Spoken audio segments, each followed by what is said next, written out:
नमस्कार, स्वागत है आपका न्यूज 69 में। मैं हूं आपके साथ अंकिता और बढ़ते हैं इस वक्त की बड़ी खबर की ओर। जयपुर से बड़ी खबर। आज से कृषि क्षेत्र को नई दिशा देने वाली रीजनल कॉन्फ्रेंस की शुरुआत हो गई है। इस बैठक में केंद्रीय कृषि मंत्री शिवराज सिंह चौहान ने साफ कहा कि कृषि सिर्फ आजीविका नहीं बल्कि देश की खाद्य सुरक्षा की रीढ़ है। कॉन्फ्रेंस में गोवा, महाराष्ट्र, गुजरात, मध्य प्रदेश और राजस्थान जैसे राज्यों की जलवायु और भौगोलिक परिस्थिति के आधार पर फसल विविधीकरण, दलहन तिलहन उत्पादन बढ़ाने और प्राकृतिक खेती को बढ़ावा देने पर मंथन होगा। साथ ही आर्टिफिशियल इंटेलिजेंस और मशीन लर्निंग जैसे आधुनिक तकनीक के इस्तेमाल से खेती को स्मार्ट बनाने पर चर्चा होगी। सरकार का फोकस किसानों की आय बढ़ाने, लागत घटाने और प्राकृतिक आपदाओं से हुए नुकसान की भरपाई सुनिश्चित करने पर है।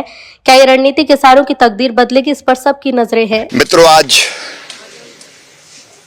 कृषि की रीजनल कॉन्फ्रेंस प्रारंभ हो रही है।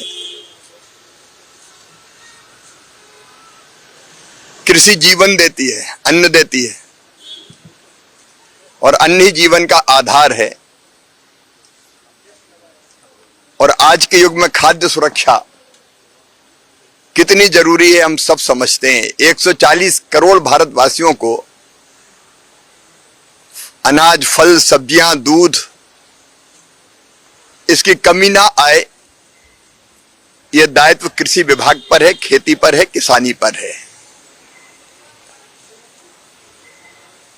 और इसलिए हमने 3 सूत्रीय हमारे जो लक्ष्य है, 3 लक्ष्य हैं। एक, देश की खाद्य सुरक्षा सुनिश्चित करना, अन्न के भंडार भरे रहें। लेकिन दूसरे, किसानों की आय बढ़ा के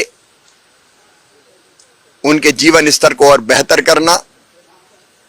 और तीसरे, भारत की जनता को पोषण देना और जरूरत पड़े तो दुनिया को भी खाद्यान्न की आपूर्ति करना। और इसके लिए 6 सूत्रीय रणनीति हमारी: उत्पादन बढ़ाना, उत्पादन की लागत घटाना, उत्पादन के ठीक दाम देना। ऐसे मौसम में कई बार किसान की मेहनत बेकार चली जाती है, तो भगवान ना करे, लेकिन प्राकृतिक आपदा में नुकसान की भरपाई करना।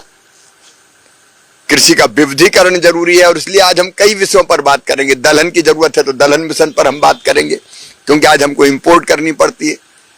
तेल की कमी है हमारे यहां, तो हम तिलहन मिशन पर चर्चा करेंगे। प्राकृतिक खेती पर बात करेंगे। उत्पादन बढ़ाने के लिए एआई, मशीन लर्निंग, आधुनिक कृषि पद्धतियां, उन पर बात करेंगे। किसानों की आमदनी बढ़े इसलिए इंटीग्रेटेड फार्मिंग के बारे में व्यापक रूप से हम चर्चा करेंगे। अलग अलग पहलू खेती के और विशेषकर इस रीजन की, क्योंकि इस कॉन्फ्रेंस में गोवा, महाराष्ट्र, गुजरात, मध्य प्रदेश और राजस्थान भाग ले रहा है। इस खबर पर आपकी क्या है राय, हमें कमेंट सेक्शन में जरूर बताएं। तब तक के लिए धन्यवाद।